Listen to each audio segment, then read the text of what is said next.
할렐루야. 우리 이태성 형제의 찬양 은혜롭고 또 하나님께서도 크게 영광 받으신 줄로 믿습니다. 오늘은 요한 3서 2절의 말씀으로 여러분을 축복하길 원합니다. 사랑하는 자여, 내 영혼이 잘됨 같이 범사에 잘되고 강건하기를 간구하노라. 아멘. 오늘 말씀의 제목을 다시 한번 보여주시고요. 우리 함께 제목을 함께 하겠습니다. 시작. 쓴 나물도 먹을 줄 알아야. 네. 오늘 본문 말씀은 6월절 규례에 관한 말씀인데 사순절 기간 동안에 누가복음에 있는 말씀을 가지고 이 6월절 규례에 관한 내용을 잘 말씀드렸습니다. 그래서 오늘 이 내용의 말씀을 조금 더 좁혀서 무교병과 쓴 나물을 먹는 것에 관한 말씀을 드리려고 합니다. 지금은 은퇴하시고 봉쇄 수도원으로 들어가셨지만 강문호 목사님은 자타가 공인하는 성막 전문가이고 구약의 이 절기와 규례에 대해서 아주 전문가이십니다. 오늘 말씀을 이렇게 좁게 깊게 이렇게 들어가다 보니까 이 강문호 목사님이 저술하시고 연구한 그런 업적에서 벗어나기가 굉장히 어려웠습니다. 그래서 오늘 말씀의 상당 부분이 이 강문호 목사님의 설교와 저술 여기에 의존하고 있다라고 하는 사실을 미리 말씀을 드립니다. 6월절은 일부러 맛없는 음식을 먹는 절기입니다. 6월절이 되면 이스라엘은 누룩을 넣지 않은 맛없고 딱딱한 빵을 먹는데 그것도 쓴 나물과 함께 먹어야 됩니다. 아니 맛없는 빵이니 뭐 꿀이나 잼을 좀 발라서 먹으라 하면 좋을 텐데 맛없는 빵에다가 쓴 나물을 먹으라는 거예요. 그것도 하루 먹는 것이 아니라 일주일 내내 그렇게 먹어야 합니다. 오늘 이 무교병과 여기 쓴 나물 이 두 가지의 영적인 의미가 무엇인지를 먼저 잘 정리해야 오늘 말씀이 우리 속에 살아있게 됩니다. 먼저 누룩이 들어있지 않은 무교병이 도대체 무엇인가? 예수님은 제자들에게 이 무교병에 관한 이야기를 하시면서 이 누룩, 빵을 부풀리는 누룩을 잘못된 가치관과 교훈으로 정의를 하셨습니다. 마태복음 16장에 어찌 내 말한 것이 떡에 관함이 아닌 줄을 깨닫지 못하느냐 오직 바리새인과 사두개인들의 누룩을 주의하라 하시니 그제서야 제자들이 떡의 누룩이 아니요 바리새인과 사두개인들의 교훈을 삼가라고 말씀하신 줄을 깨닫느니라. 너희 속에 누룩이 있어서는 안 된다라고 하는 이 말씀은 바리새인과 사두개인들의 그런 교훈과 그들의 삶과 그들의 가치관 이런 것을 너희들 마음에 품고 있어서는 안 된다라고 하는 그런 말씀입니다. 사도 바울도 이렇게 말씀하셨습니다. 너희는 누룩 없는 자인데 즉 무교병인데 새 덩어리가 되기 위하여 묵은 누룩을 내버리라. 우리의 유월절 양 곧 그리스도께서 희생되셨느니라. 이러므로 우리가 명절을 지키되 묵은 누룩으로도 말고 악하고 악의에 찬 누룩으로도 말고 누룩이 없이 오직 순전함과 진실함의 떡으로 하자. 쉽게 얘기하면 너희들은 누룩 없는 무교병인데 무교병의 특징은 맨 아래 순전함과 진실함. 이것이 있어야 그 사람이 진짜 무교병인 그런 성도다 하는 것입니다. 자, 그러니까 이 떡 안에 들어가 있는 누룩 이것은 죄와 거짓의 상징입니다. 그러므로 이 무교병인 믿음의 사람이란 잘못된 가치관, 교훈 그리고 죄를 품지 않은 깨끗한 사람, 즉 순전함과 진실함으로 대표되는 성도를 이루는 말입니다. 즉 성도는 그 속에 다른 불순물이 들어있지 않은 무교병과 같은 사람이 되어야 한다 하는 그런 말씀입니다. 실상 우리 성도들은 예수 그리스도의 보혈의 피로 씻음받은 사람들이기 때문에 누룩 없는 무교병과 같은 그런 존재가 되었습니다. 반대로 예수 믿지 않는 사람은 그 속에 부패케 하는 누룩, 세상 가치관이 잔뜩 들어있는 유교병이라 하는 것입니다. 자, 그러면 우리가 이 무교병 떡과 같은 그런 존재인데, 그러면 이 무교병과 함께 먹으라고 하는 이 쓴 나물은 무엇인가? 쓴 나물은 그야말로 우리나라로 치면 쑥이나 쓴바귀, 머위나물 같은 그 맛이 쓴 그런 나물을 말합니다. 현대 이스라엘 사람들은 파슬리를 이 쓴 나물의 대표로 사용하고 있습니다. 쓴 게 보약이라는 말이 있지만 사실 쓴 것은 삼키기가 어렵습니다. 그래서 약도 그 성질이 쓴 것은 그 겉에 설탕을 이렇게 입혀서 당의정, 설탕을 입은 옷으로 입은 그러한 정제, 이렇게 먹는 것입니다. 그런데 이 출애굽할 이스라엘 백성, 구원받을 이스라엘 백성들에게 너희는 무교병과 함께 쓴 나물을 먹으라 하셨습니다. 자, 여기 쓴 나물을 먹으라 하는 하나님의 명령에는 어떤 의미가 들어있는가? 그것은 무교병된 하나님의 사람들은 쓴 나물도 삼킬 줄 알아야 한다는 것입니다. 즉, 자신이 받아들이기 힘든 쓰고 맛없는 일이나 환경, 사람을 받아들일 수 있어야 한다는 것입니다. 이스라엘 백성들이 광야 40년을 지냈죠. 그 광야 40년은 이스라엘 민족에게 있어서 환경적으로 쓴 나물과 같은 것이었습니다. 그것을 잘 먹지 못함으로 인하여 여호수아 갈렙 외에는 다 구원받기로 작정된 사람들인데 광야에서 다 죽고 말았습니다. 네, 우리는 받아들이기 힘든 그러한 모든 환경적인 요인, 사람, 이거 잘 받아들일 수 있어야 됩니다. 특별히 사람이 하는 쓴 말도 기꺼이 먹을 줄 알아야 됩니다. 함께 합니다. 쓴 말도 기꺼이 먹을 줄 알자. 네, 우리가 세상을 살다 보면 사람들에게 참 이게 좋지 않은 그런 말을 들을 때가 있습니다. 그러나 그 쓴 말도 참고 잘 먹으라는 것입니다. 그것이 무교병된 성도에게 주어진 과제, 인생의 과제입니다. 여러분, 헤롯 대왕과 다윗 왕의 차이가 무엇입니까? 그건 쓴 말을 먹을 줄 아는 사람이었는가 아닌가의 차이입니다.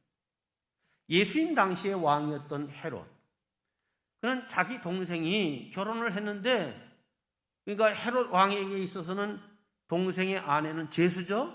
보니까 너무 매력적인 거예요. 그래서 야, 저 여자 내 아내로 삼아야 되겠다 해서 이 왕의 권세를 이용해서 동생에게 억지로 강제로 이혼을 시키고 제수를 자기의 아내로 삼습니다. 있을 수 없는 일이죠. 세례 요한이 이 죄를 지적했습니다. 마땅히 책망받아야 될 일이었음에도 불구하고 헤롯 왕은 자기를 책망하는 세례 요한의 목을 잘랐습니다. 쓴 말을 먹지 못하고 안갚음을 한 것입니다. 반면에 이 다윗도 신실한 자기 휘하의 장군인 우리아의 아내를 빼앗아 자기 아내로 삼습니다. 나단 선지자가 와서 이 죄를 지적했습니다. 이때 다윗은 그 지적을 받아들이고 눈물이 자기 침상을 적셔 거기에 곰팡이가 슬기까지 울며 회개했습니다. 하나님은 그렇게 쓴 말을 잘 받아먹은 다윗을 역사상 가장 큰 왕으로 사용하셨음을 우리는 알아야 됩니다. 이 다윗 왕이 쓴 말을 잘 먹은 대표적인 또 다른 이야기를 우리는 잘 알고 있습니다. 아들 압살롬이 반역을 일으켜 구테타를 저지르죠. 그야말로 신발도 제대로 신지 못하고 왕궁을 빠져나와 피난길에 오르게 되었습니다. 바후림이란 동네를 지나가게 되었는데 그 동네에 사울 왕과 같은 지파 사람인 이 베냐민 지파의 사람이면서 또 사울 왕과 친척 간의 사람인 시므이라고 하는 사람이 이 다윗 일행이 참 초라한 피난길을 걸어가고 있는 모습을 보고서는 막 저주를 퍼붓는 겁니다. 저주를 퍼부었습니다. 어떤 저주냐? 여기 사무엘하 16장에 있는 말씀입니다. 피를 흘린 자여, 사악한 자여, 가거라, 가거라. 사울 족속의 모든 피를 여호와께서 내게로 돌리셨도다. 그를 이어서 내가 왕이 되었으나 여호와께서 나라를 내 아들 압살롬의 손에 넘기셨도다. 보라, 너는 피를 흘린 자이므로 화를 자초하였느니라. 다윗이 사울의 뒤를 이어서 이스라엘의 두 번째 임금이 되었습니다. 그러나 다윗이 사울 왕을 죽인 건 아니죠. 블레셋과의 전투에서 사울 왕과 그 아들 요나단이 죽었습니다. 시를 지어 애곡했던 다윗입니다. 이제 다윗이 왕이 되었을 때에 사울 왕가의 사람들을 잘 돌보라고 얘기했지만 그 신하들은 초대 왕이었던 사울 왕가의 식구들을 그냥 내버려두면 후환이 생긴다 해서 다윗의 뜻을 저버리고 많은 사람들을 죽였습니다. 그러니까 이 사실을 잘 알고 있는 시므이, 다윗이 직접 죽인 일은 아니지만 결국 최종적인 책임을 다윗이 져야 된다 생각하고 지금 아들이 반란을 일으켜서 초라하게 도망가고 있는 다윗을 향하여서 너 꼴 좋다. 응? 우리 집안 사울 집안을 그렇게 많이 죽이더니 이제 그 핏값을 네가 받는다. 이 내용의 저주를 퍼본 겁니다. 이 말을 듣고 있던 다윗의 장군이었던 아비새가 이 속에서 분이 올라와서 왕에게 이렇게 요청합니다. 사무엘하 16장입니다. 이 죽은 개가 어찌 내 주 왕을 저주하리이까? 청하건대 내가 건너가서 그의 머리를 베게 하소서 하니 왕이 이르되 스루야의 아들들아 내가 너희와 무슨 상관이 있느냐? 그가 저주하는 것은 여호와께서 그에게 다윗을 저주하라 하심이니 내가 어찌 그리하였느냐 할 자가 누구겠느냐? 네, 하나님이 시킨 일이야. 그러니까 그냥 듣고 삼켜야 돼. 그래서 이어서 다윗이 이렇게 말합니다. 또 다윗이 아비새와 모든 신하들에게 이르되 내 몸에서 난 내 아들도 내 생명을 해하려 하거든. 하물며 이 베냐민 사람이랴. 여호와께서 그에게 명령하신 것이니 그가 저주하게 버려두라. 혹시 여호와께서 나의 원통함을 감찰하시리니 오늘 그 저주 때문에 여호와께서 선으로 내게 갚아 주시리라. 참 저주를 퍼붓고 있는 시므이에 대해서 대항하지 않고 그 하나님이 시켜서 하는 말이니까 그냥 우리 잘 듣고 그냥 가자. 그러면서 칼을 빼들려고 하는 그런 부하들을 이제 진정시키면서 그냥 갑니다. 자, 그러면 시므이도 할 만큼 했으면 이제 그냥 돌아가야 되잖아요. 그냥 돌아가니까 아마 이 시므이는 죽기를 각오하고 나와서 이렇게 저주를 퍼붓는 거예요. 그냥 지나가니까 더 기세등등해서 이런 짓을 합니다. 16장 13절. 다윗과 그의 추종자들이 길을 갈 때에 시므이는 산 비탈로 따라가면서 저주하고 그를 향하여 돌을 던지며 먼지를 날리더라. 네, 길로 다윗 일행이 지나가는데 시므이는 좀 떨어진 이게 높은 산 비탈 이 옆에 경사면을 따라서 쭉 가면서 그 위에서 저주를 퍼부으면서 돌 팔매질을 하고 또 뭐 거기까지 닿지는 않겠지만 막 흙먼지를 휘날리면서 조롱을 한 겁니다. 여러분, 한 번은 참았지만 계속해서 약을 올리고 조롱할 때 그것을 참아내기란 매우 어렵습니다. 근데 다윗은 잘 참아냈습니다. 끝까지 참고 얘들아 조용히 하고 가자. 16장 14절에 보면 이렇게 되어 있습니다. 왕과 그와 함께 있는 백성들이 다 피곤하여 한 곳에 이르러 거기서 쉬니라. 갑작스런 피난길에 올랐으니 그것도 피곤하지만 지금 이 저주와 멸시, 조롱을 받고 이렇게 지나가니까 정신적으로도 얼마나 스트레스가 많았겠어요. 이게 피곤해서 한 곳에서 다들 쉬었다. 근데 다윗은 막 그렇게 머리끝까지 화가 날 정도로 이 화를 돋운 이 시므이. 하지만 다윗은 가만히 누워서 생각을 합니다. 아들 압살롬의 반역과 또 저 시므이의 저주, 그의 행동 이런 것들을 생각하면서 한 편의 시를 짓는데 그것이 시편 4편입니다. 시편 4편에 이렇게 말씀하고 있습니다. 너희는 떨며 범죄하지 말지어다. 자리에 누워 심중에 말하고 잠잠할지어다. 여기 떨며 범죄하지 말지어다 그랬는데 이 떨며라고 하는 히브리어는 라가즈라고 하는 단어인데 이건 분노하며라고 하는 말인데 그러니까 너희들 마음속에 분노가 일어날 때 범죄하지 마라. 오히려 자리에 누워 심중에 말하고 자기 마음에만 말하고 그 너희의 분과 화를 입 바깥으로 내서 범죄하지 말아라. 잠잠해라 하는 말입니다. 네, 화날 때 참지 못하면 죄를 짓게 되어 있습니다. 다윗은 그야말로 참 화가 나고 얼마든지 처단할 수 있었지만 자기 마음에만 말하고 그래, 내가 이 모욕, 수치 달게 받으리라. 참아냈어요. 삼켰어요.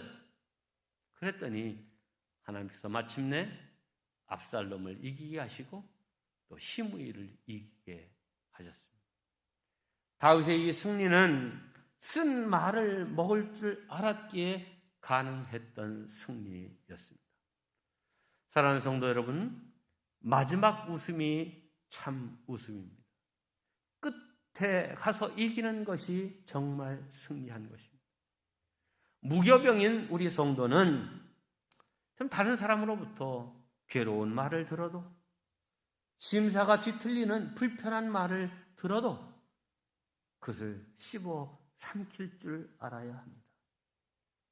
저와 여러분들이 다 이런 다윗과 같은 사람들이 되시기를 주님의 이름으로 축원합니다. 두 번째, 무교병인 우리 성도들은 하기 힘든 쓴 결단도 내릴 줄 알아야 합니다. 함께 합니다. 쓴 결단도 내릴 줄 알아야 한다. 우리는 지금 너무 이기적이고 편리를 추구하는 시대에 살고 있습니다. 지금은 자기에게 조금만 이익이 되면 절대 양보하지 않는 시대입니다. 반대로 자기에게 조금이라도 불편이 되고 손해가 된다라고 생각하면 여지없이 거절하는 각박한 시대입니다. 우리 성도들도 안 그럴 것 같지만 그렇습니다. 이번에 장신대에서 코로나 이 사태 속에서 4부류의 사람들을 대상으로 설문을 했습니다.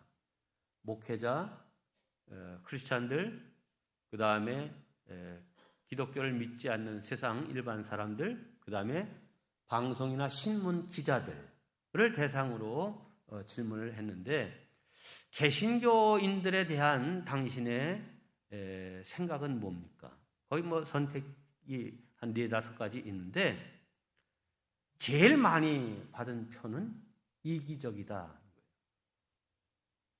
우리 스스로는 그래도 좀 선하고 착하게 살려고 생각을 하는데 세상 사람들이 개신교인을 바라볼 때에 딱 인상은 이기적이다는 거예요. 자기중심적이다는 거예요. 우리가 이거 인정해야 됩니다. 제가 이렇게 또 생각을 해보면 참 옛날하고 많이 달라진 것 중에 하나가 지금은 교회에서 어떤 직임을 맡기기가 쉽지 않습니다. 옛날에는 여기 우리 장로님들 계신데 장로님이 되려고 하면은요, 그 아주 경쟁이 있었습니다. 근데 지금은 여선교회장, 속장, 교구장, 뭐 장로님, 뭐 이런 거 좀 해달라고 간청을 해도 잘 안 돼요. 왜 그럴까요? 그거 나에게 별 뭐 명분은 좋지만 내 삶의 제약도 많고 저희들 짐도 많고 시간도 많이 들고 힘들다. 내가 왜 그 십자가 져야 돼? 안 한다 하는 그런 말이죠. 그런데 이런 세상 속에서 무교병된 성도의 특징은 무엇이어야 하는가? 그것은 좀 양보할 줄 알고 손해볼 줄 알아야 한다는 것입니다. 좀 불편하고 힘들어도 그 일 내가 감당하리라 마음먹을 줄 알아야 하는 것입니다. 내가 그거 허락하면 수락하면 어떤 일이 벌어질지 다 잘 알지만 그렇게 결단하는 것입니다. 이런 희생과 헌신의 극치가 바로 예수 그리스도의 십자가 사건입니다. 예수님이 십자가를 지고 부활하신 후에 40일 동안 이 땅에 머무시다가 제자들에게 몇 가지 부탁을 하시고 승천하시게 되는데 이 승천하시는 장면을 직접 눈으로 목격한 사람이 그 현장에서 목격한 사람이 500명이었다고 고린도전서 15장에 말씀하고 있습니다. 자, 이들에게 부탁하신 말씀의 내용이 뭡니까? 사도행전 1장에 있는 말씀이죠. 그들에게 분부하여 이르시되 예루살렘을 떠나지 말고 내게서 들은 바 아버지께서 약속하신 것을 기다리라. 요한은 물로 세례를 베풀었으나 너희는 몇 날이 못되어 성령으로 세례를 받으리라 하셨느니라. 오직 성령이 너희에게 임하시면 너희가 권능을 받고 예루살렘과 온 유대와 사마리아와 땅끝까지 이르러 내 증인이 되리라 하시니라. 한마디로 얘기하면 너희들 좀 성령 받고 복음의 증인된 삶을 살아라 하는 그런 말씀입니다. 자, 500명이 지금 승천하시는 예수님을 직접 지켜봤습니다. 그러면 이들이 다 그 예수님의 부탁, 말씀을 생각하면서 그래, 우리가 성령 받아야겠다 하면서 기도하기에 힘쓰고 성령 받고 이제 복음의 전도자로 사명을 감당해야 할 것 아닙니까? 그런데 380명은 집으로 갔습니다. 무슨 생각이었겠습니까? 난 지금 내가 책임져야 될 일들이 그거 아니라도 너무 많아. 내가 나서면 뭐 우리 부모님은 어떻게 하고 내 자식들은 어떻게 하고 내 아내는 남편은 어떻게 하나.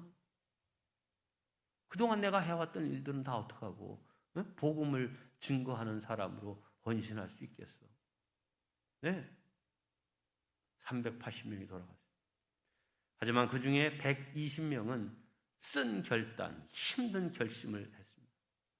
예루살렘을 떠나지 않고 기도하기로 마음먹었습니다.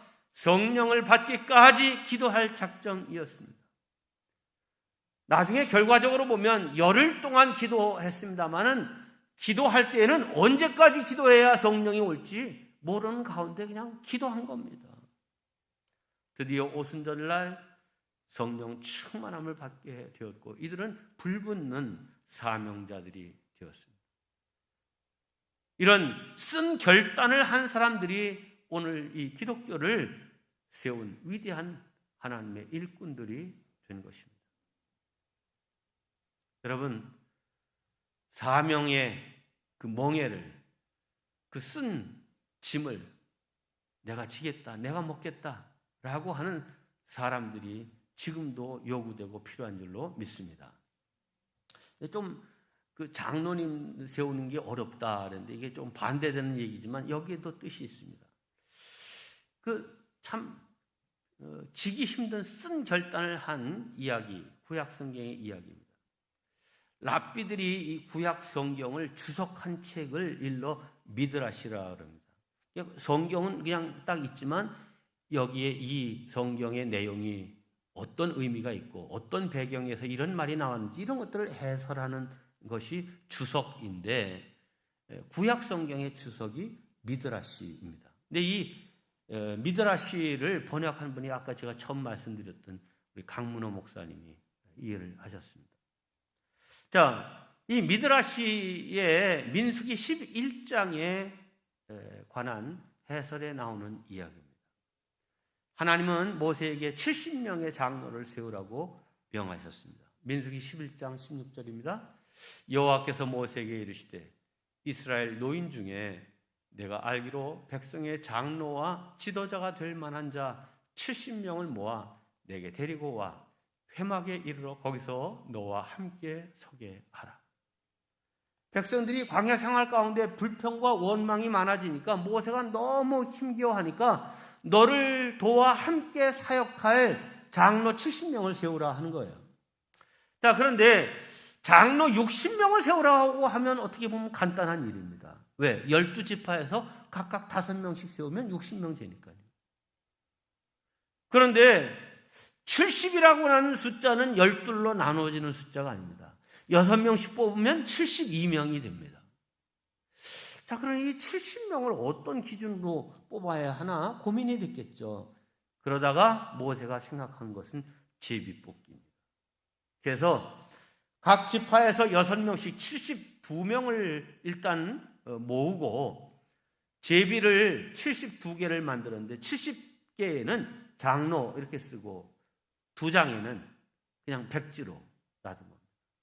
72명을 모아놓고 이렇게 얘기합니다. 자, 여러분은 장차 장로가 되어 백성들을 섬길 사람들입니다. 하나님께서 저에게 70명의 장로를 세우라고 하셨습니다. 그런데 여기 72명의 사람들이 모였습니다. 2사람은 부득이 이 장로의 반열에서 빠져야 됩니다. 제가 제비를 준비했습니다. 백지를 뽑은 2분은 부득이 장로에서 반열에서 나오셔야 합니다. 자, 이렇게 말을 할 때에 2사람이 모세 앞으로 나섰습니다. 엘닷과 메닷이시라고 하는 사람이었습니다. 그들이 이렇게 말합니다. 우리 둘은 장로 될 자격이 없습니다. 제비를 뽑을 자격조차도 없습니다. 그러므로 우리 둘을 제외하고 나머지 이 70명을 장로로 세우시면 제비 뽑는 이런 번거로운 절차를 하실 이유도 없습니다. 자, 이렇게 2사람이 자원하여 빠짐으로 모세는 마음 편하게 장로들을 임명하고 백성들 앞에 세웠습니다. 그런데 이때 이런 일이 일어났습니다. 민수기 11장 25절입니다. 여호와께서 구름 가운데 강림하사 모세에게 말씀하시고 그에게 임한 영을 70장로에게도 임하게 하시니 영이 임하신 때에 그들이 예언을 하다가 다시는 하지 아니하였더라. 참, 장로를 임명하는 그때에 하나님의 영이 임하시고 아주 귀한 일이 벌어지고 있는데 맨 마지막이 문제예요. 다시는 하지 아니하였더라. 장로로 임명하는 그날은 하나님의 영이 충만해서 예언하는 능이 있는 장로들이 되었는데 그날 하루뿐이었다는 거예요. 그 다음 날은 하나님의 영이 떠나고 예언하는 영이 사라졌어요. 그런데 이 엘닷과 메닷에게는 놀라운 일이 생겼습니다. 강력한 예언의 영이 이 두 사람에게 임한 것입니다. 민수기 11장 26절입니다. 그 기명된 자 중, 기명됐다는 말은 장로로 뽑히는 그 명단에 올랐던 자 중 엘닷이라고 하는 자와 메닷이라고 하는 자 두 사람이 진영에 머물고 장막에 나아가지 아니하였으나, 장로를 임명하는 그 성막으로 가지도 않았는데 그들에게도 영이 임하였으므로 진영에서 예언한지라. 이들에게도 하나님의 영이 임했습니다. 스스로 양보하기를 결단하고 장로 임명식에 가지도 않았는데 이 메닷과 엘닷에게 성령이 강력하게 임했던 것입니다. 할렐루야. 미드라시에서는 이 엘닷과 메닷이 죽기까지 예언했다는 것입니다. 남을 높이고 양보할 줄 알았던 사람들, 엘닷과 메닷은 오히려 큰 사람이 되었습니다. 일생 선지자가 되었습니다. 죽고자 하는 자는 살고 낮아지고자 하는 자는 높아집니다. 이것이 하나님이 세우신 법칙입니다. 무교병된 성도 여러분, 하기 힘든 쓴 결단도 내릴 줄 알아야 됩니다. 예수님께서 십자가를 앞두고 나의 원대로 마옵시고 아버지의 원대로 하옵소서. 이 예수님의 기도는 쓴 나무를 기꺼이 먹겠다는 자원함의 극치였습니다. 네, 우리들도 이런 결단을 할 줄 아는 참 그리스도인다운 성도가 되시기를 주님의 이름으로 축원합니다. 마지막 짧게 세 번째입니다. 대하기 거북하고 힘든 쓴 사람과도 교제할 줄 알아야 합니다. 함께합니다. 쓴 사람과도 교제할 줄 알아야 한다. 사람은 달면 삼키고 쓰면 뱉습니다. 그러나 무교병인 성도들은 누구와도 잘 어울리고 교제할 줄 알아야 합니다. 심지어 원수도 사랑할 수 있어야 무교병된 성도입니다. 사랑스러운 사람과 교제하는 것은 세상 사람들도 다 그렇게 한다. 사랑스럽지 못한, 사랑하기 어려운 그 사람을 사랑할 수 있어야 무교병된 성도다. 주님이 그렇게 말씀하신 것입니다.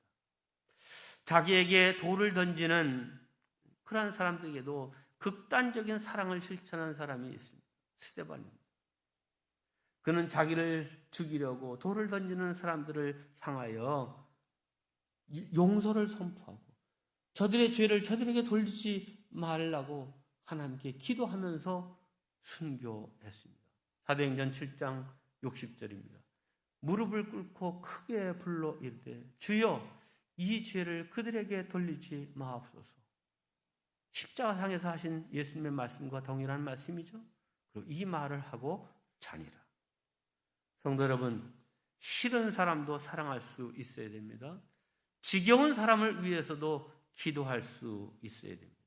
우리는 대하기 힘든 사람이라는 쓴 나물도 기꺼이 먹을 줄 알아야 합니다. 일부러 쓴 사람과도 교제할 줄 알아야 됩니다. 사실 쓴 나물을 가장 잘 먹고 삼키신 분은 예수님이십니다. 예수님은 가장 깨끗한 무교병 그 자체셨습니다. 흠도 점도 없으신 분입니다. 그런 예수님이 가장 쓴 결단을 하셔서 높은 하늘 보좌를 버리시고 낮고 천한 인간의 세상에 오셨습니다. 말구유에 오셨고 머리 둘 곳조차 없는 삶을 사셨습니다. 또한 수많은 대적자들과도 교제하시면서 그들을 구원하셨던 분이 바로 예수님이십니다. 십자가에 달려 죽는 그 순간까지도 그렇게 하셨습니다. 십자가에 달린 두 강도가 처음에는 같이 예수님을 비방했습니다. 마태복음 27장 44절입니다. 함께 십자가에 못 박힌 강도들도 이와 같이 욕하더라. 맨 앞에 함께라는 말과 강도들 복수로 한 걸 보면 두 강도가 다 예수님을 비방하고 욕했습니다. 자, 그런데 예수님은 그 욕을 다 들으시고 참으셨습니다. 드디어 한 강도가 회개하고 예수를 영접했습니다. 누가복음 23장입니다. 이르되 예수여 당신의 나라에 임하실 때 나를 기억하소서 하니 예수께서 이르시되 내가 진실로 내게 이르노니 오늘 내가 나와 함께 낙원에 있으리라 하시니라. 마지막까지 포기하지 않으신 예수님께서 그 십자가상에서도 한 영혼을 구원하신 것입니다. 말씀을 정리합니다. 그렇습니다. 믿음의 사람들은 무교병입니다. 이 무교병은 쓴 나물과 함께 먹어야 된다 그랬어요. 일부러 그렇게 명령하신 거죠. 쓴 나물, 쓴 말도 기꺼이 먹을 줄 알아야 합니다. 하기 힘든 쓴 결단도 내릴 줄 알아야 합니다. 대하기 거북하고 힘든 쓴 사람과도 교제할 줄 알아야 합니다. 오직 영혼 구원을 위하여 온갖 쓴 나물을 드셨던 주님, 우리 신앙의 모델이신 예수님의 뒤를 따르는 저와 여러분들 되시기를 주님의 이름으로 축원합니다. 이 시간 말씀을 생각하면서 잠시 기도하는 시간을 갖기를 원합니다. 나는 죄를 품지 않은 깨끗한 사람, 즉 순전함과 진실함으로 대표되는 무교병과 같은 성도라고 말할 수 있겠는가? 또한 쓴 나물과 함께 먹으라는 하나님의 명령을 따라 받아들이기 힘든, 쓰고 맛없는 일이나 사람, 환경을 잘 받아들일 수 있는 영적 성숙함이 있는 성도인지 살펴보십시오. 만일 그렇지 못하다면 주여 나로 무교병과 같이 불순물이 들어있지 않은 순전한 믿음의 사람 되게 하옵소서. 주님과 같이 힘들지만 기꺼이 자원하는 마음으로 양보하고 희생하고 헌신하겠습니다. 고백의 기도를 드리겠습니다. 함께 기도합니다. 하나님 아버지, 저희를 사랑하여 주시고 축복하여 주시옵소서. 오늘도 말씀 은혜 받게 하시니 감사합니다. 흠도 점도 없으신 예수님, 그러나 자원하여 이 땅에 오시고 죽기까지 복종하시며 하나님 자신을 온전히 내어주셨던 그 주님, 세리와 창기의 친구가 되셨던 주님, 그 한 영혼이라도 더 건질 수 있냐고 그들과 교제하시고 친구가 주님을 기억합니다. 사랑과 자비가 많으시고 인내가 끝이 없으신 하나님 아버지, 하나님의 그 사랑으로 참아주셨기에, 용서해 주셨기에 죄 많은 저희들이지만 오늘도 담대히 하나님을 아바 아버지라 부를 수 있음에 감사드립니다. 아직도 부족함이 많고 하나님의 기대에 못 미치는 점이 많지만 날마다 조금씩이라도 주님을 닮아가겠습니다. 정결해지겠습니다. 양보하고 희생하고 헌신하겠습니다. 그래서 마침내 주님이 인정하시고 기뻐하실 사랑으로 모든 일을 행하는 성도가 되겠습니다. 주여, 날마다 매 순간 우리와 함께 해주셔서 성도됨이 흐트러지지 않게 도와주시옵소서. 우리의 본이 되신 예수님의 이름으로 기도하옵나이다. 아멘.